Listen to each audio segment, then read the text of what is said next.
Hello, in this video, I will explain to you on how to solve this problem. Okay, let's read the problem first. Number 8, a 2 kilogram object is subjected to 3 forces that give it an acceleration of A is equal to minus 8 plus 6J.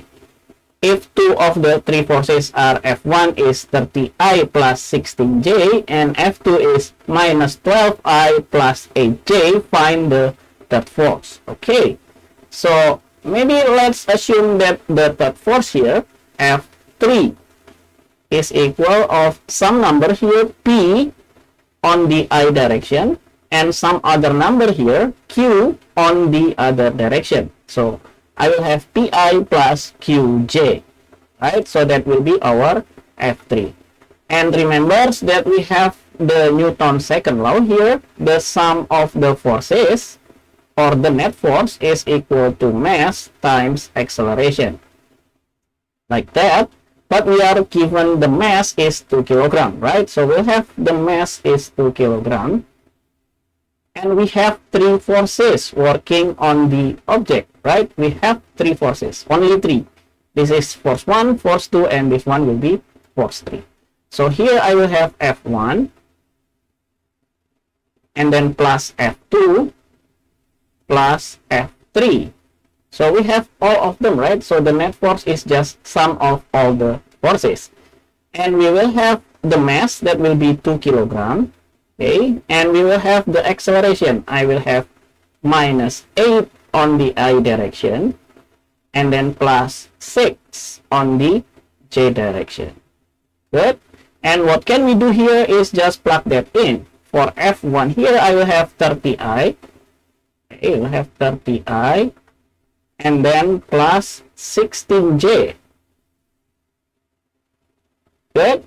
And then for the F2 here, I will have minus 12 of I. So I have minus 12 of I, and then plus 8J.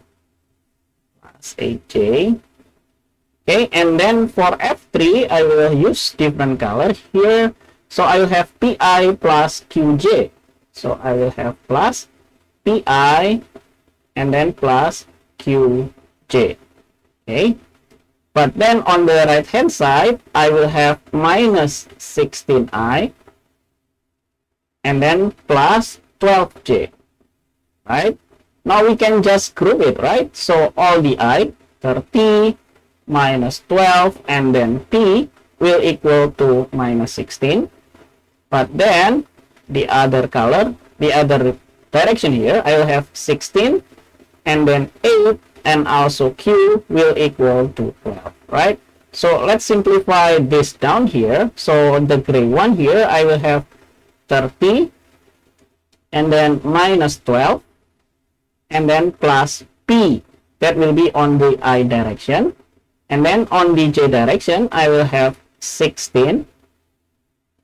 Okay, and then plus 8, and then plus Q on the J direction, and that will equal to minus 16I, and then plus 12J. Okay, I think we can still simplify this. 30 minus 12 is 18.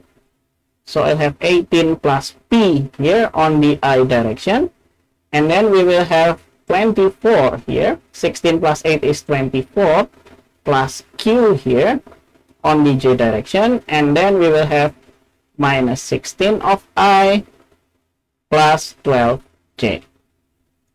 Good. Now let's do some calculation, finding out what is P and what is J. So what is P, we can just find out from here, right? So we will have 18 plus P. 18 plus P here is equal to minus 16. We can subtract 18 to the both sides, so I have P is equal to minus 16 minus 18. And then I will have P is equal to minus 34. Good. And here we also have 4 to find out Q. So we have 20 plus Q, and also I will have 12. Okay, let's do that. So I have 24 plus Q is equal to 12. We can subtract 24 to the both sides. So have Q is equal to 12 minus 24. Therefore, our Q here is minus 12.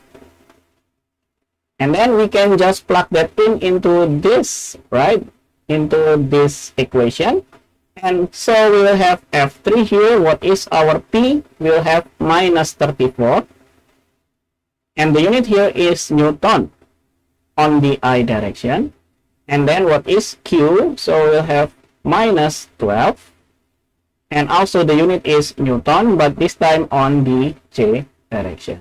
And I think that's all for this problem. The third force is F3 and that is minus 34 in the I direction and minus 12 on the J direction. Okay, hopefully I did not make any mistakes during my calculation. Thank you for watching and see you in the next video. Bye bye.